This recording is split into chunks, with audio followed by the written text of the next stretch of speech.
शरद पवारांच्या भेटीसाठी पार्थ पवार गोविंद बागेत दाखल झालेले आहेत। बारामतीतील शरद पवारांचं घर तासाभरापासून शरद पवार पार्थ पवारांमध्ये चर्चा सुरू आहे। आपल्याला कल्पना आहे कालपासून वेगवान घडामोडी होत आहेत। आज सुनेत्रा पवार यांचा शपथविधी होणार असल्याची माहिती आहे। उपमुख्यमंत्री पदाची त्या शपथ घेणार आहेत। मात्र या शपथविधीची माहिती नसल्याचं शरद पवारांनी नुकतंच स्पष्ट केलं होतं। त्या वक्तव्यानंतर पार्थ यांनी शरद पवारांची भेट घेणं सूचक मानलं जात आहे। सुनील तटकरे प्रफुल्ल पटेल देवगिरी बंगल्यावर देखील दाखल झालेले आहेत। तटकरे आणि पटेल सुनेत्रा पवारांच्या भेटीला गेलेले आहेत। राष्ट्रवादीच्या गोटात बारामती आणि मुंबई दोन्हीकडे घडामोडींना वेग आला।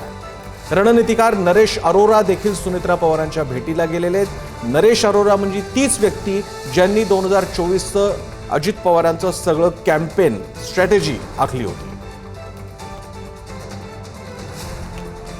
आणि यामुळे आता शरद पवारांचा काहीसा एक वडिलकीच्या नात्यानं असलेला राग किंवा चिंता याचं निराकरण केलं जाणार का? पार्थ पवार त्यांच्याशी काय बोलणार आहे बघणं महत्त्वाचं ठरेल। राष्ट्रवादीच्या गोटात राजकीय घडामोडींना वेग आलेला आहे। पार्थ पवार गोविंद बागेतील घरी भेटायला गेलेले आहेत। संदीप राजगोळकर बारामतीहून आपल्यासोबत थेट जोडले गेलेले आहेत। संदीप, प्रसन्न सर, हा नवीन ट्विस्ट म्हणावा लागेल की पार्थ पवार हे थेट शरद पवार यांच्या निवासस्थानी दाखल झालेत। आपण ही थेट दृश्य पाहतोय बारामतीमधल्या गोविंद बागेतली। सकाळीच पत्रकार परिषद घेतली ज्यावेळेला शरद पवारांनी, त्याच वेळेला त्यांनी स्पष्ट केलं होतं की सुनेत्रा पवार यांचा शपथविधी आज आहे किंवा त्यांनी जो काही निर्णय घेतलेला आहे त्याबाबत आपल्याला कुठलीही कल्पना नाही। आणि ते म्हटल्यानंतर 1 तास उलटल्यानंतर तात्काळ पार्थ पवार हे शरद पवार यांच्या याच निवासस्थानामध्ये दाखल झाले आहेत। त्यापूर्वी या ठिकाणी पवार कुटुंबातल्या सदस्यांची एक बैठक सुरू होती ज्यामध्ये योगेंद्र पवार, रोहित, त्याचबरोबर सुप्रिया सुळे हे सगळेजण होते आणि त्याच बैठकीच्या दरम्यान पार्थ पवार इथं दाखल झालेत। एकीकडे आता दुपारी 2 वाजता मुंबईत बैठक होते, त्यानंतर संध्याकाळी 5-5:30च्या दरम्यान राजभवनात शपथविधी पार पडणार आहे सुनेत्रा पवार यांचा। पण आत्ता नेमकं आत काय चालू आहे याचीच उत्सुकता संपूर्ण महाराष्ट्राला आहे की निमंत्रण द्यायला आलेले आहेत पार्थ पवार की काही समजूत काढायला आलेले आहेत। कारण शरद पवार यांनी स्वतः सांगितलं की या बाबतीतली कुठलीही माहिती मला नाही आणि त्यानंतर तात्काळ पार्थ पवार या ठिकाणी दाखल झाले। त्यामुळं महत्वाचं हेच आहे की पार्थ पवार नेमकं काय सांगतायत आतमध्ये आणि सुप्रिया सुळे असतील, शरद पवार असतील यांची समजूत काढण्यात ते यशस्वी होतात का हे बघणं देखील महत्वाचं असणार आहे। प्रसन्न सर, संदीप तुम्ही आमच्यासोबत राहा। आपण जाऊयात मुंबईला। सुशांत सावंत आमचे प्रतिनिधी तिकडे देवगिरी बंगल्याच्या बाहेर सांगतायत, माहिती देतायत, अपडेट्स। सुशांत, तुमच्याकडे काय अपडेट्स आहेत?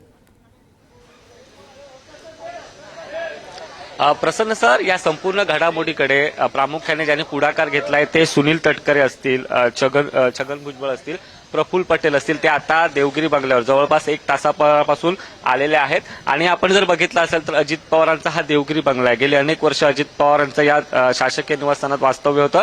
काल सकाळी 2:15च्या सुमारास सुनेत्रा पवार असतील, जय पवार असतील, ते या ठिकाणी आले आणि आता खऱ्या अर्थानं एक बैठक जी आहे ती सुरू आहे। 2 वाजता राष्ट्रवादीच्या म्हणजे अजित पवार यांच्या राष्ट्रवादीच्या सर्व आमदारांची विधान भवनात एक बैठक होईल आणि अर्थातच पक्षाचा गटनेता जो आहे तो निवडला जाणार आहे आणि अर्थातच सुनेत्रा अजित पवार या गटनेतेपदी त्यांची नेमणूक होईल आणि राज्याच्या उपमुख्यमंत्री म्हणून त्या संध्याकाळी 5 ते 5:30 वाजता शपथ घेतील। अर्थातच या सगळ्या हालचाली ज्या आहेत त्या आता देवगिरी या निवासस्थानी सुरू आहेत।